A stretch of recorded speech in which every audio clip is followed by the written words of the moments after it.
Hey, fourth graders, today's lesson will be a mix of review and some new things as well. We're on Unit 5, Lesson 15. We're looking at multiplication with hundreds.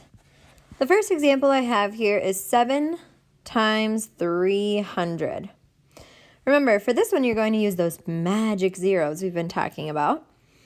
So the first thing you'll do is look at those front numbers, which in this case is 7 times 3. Well, you know 7 times 3 is 21. And then for the magic zeros, you look back into the problem to see if there are any more zeros that need to be carried over to the answer. None with 7, but there's 2 with 300. So because there's 2 zeros in the problem, we put 2 magic zeros into our answer. I mean, really, they truly are magical. So our answer, or product here, is 2,100. We have some more examples with our magic zeros. This first one is 40 times 300. First thing you do is box those front numbers, so 4 and 3. By boxing the front numbers, I basically mean box the numbers that are not zeros. So 4 times 3, I know that fact is 12. Now I go back and count up those magic zeros. 1 here, 2 here, together that's 3 zeros that we'll need in the product. So final answer is 12,000. On the next one, I have 9, and then the star symbol for multiplication, times 600. Again, box those numbers that are not zeros, so in this case 9 times 6, which gives you 54. Look back in the problem for any magic zeros. None with 9, but there's 2 in 600, so we need 2 in our product. 5,400 is our answer. Now, you may be looking at these examples and thinking, oh my gosh, the magic zeros won't work anymore. Well, actually, they do. So we have 49 times 300. Again, the first thing I do is box those numbers that are not zeros. So in this case, it's 49 and 3. Now, this one isn't as quick as the other magic zero problems, but it's pretty close. So the first thing you'll do is off to the side, do a 2-digit times 1-digit multiplication problem, 49 times 3. So you know 3 times 9 is 27, 7 down, carry the 2.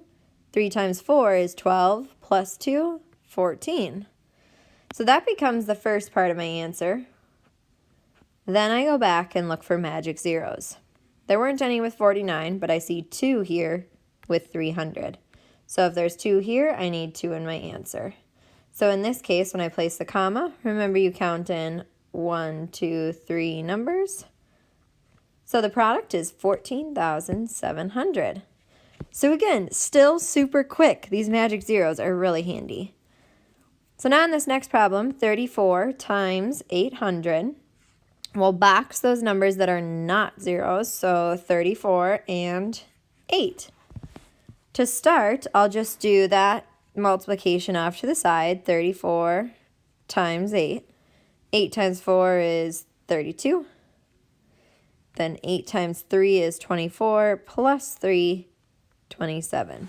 So those are my beginning numbers of my product.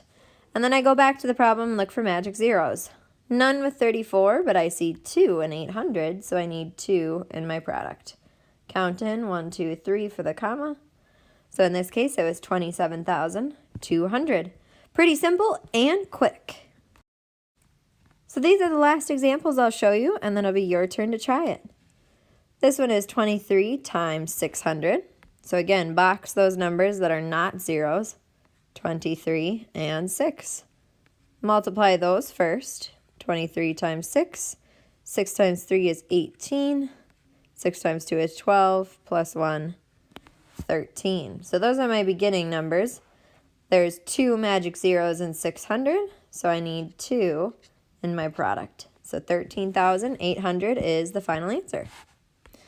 And the next one, 500 times 37. I've just switched the numbers around on you, but we still box those numbers that are not zeros. So 5 and 37. So we'll do that multiplication off to the side first. 37 times 5. 5 times 7 is 35. 5 times 3, 15, plus 3, 18. So remember, that's not my final answer. Those are just the numbers that start my product. Look back for magic zeros, 1, 2, and 500. So I put 1, 2 in my final answer. Count in for the comma, 1, 2, 3. Product is 18,500.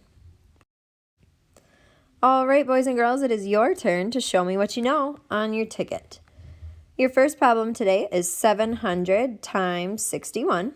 Again, use the magic zero trick to help you. And your second problem to solve is 500 times 6. I know you will do so well. Good luck.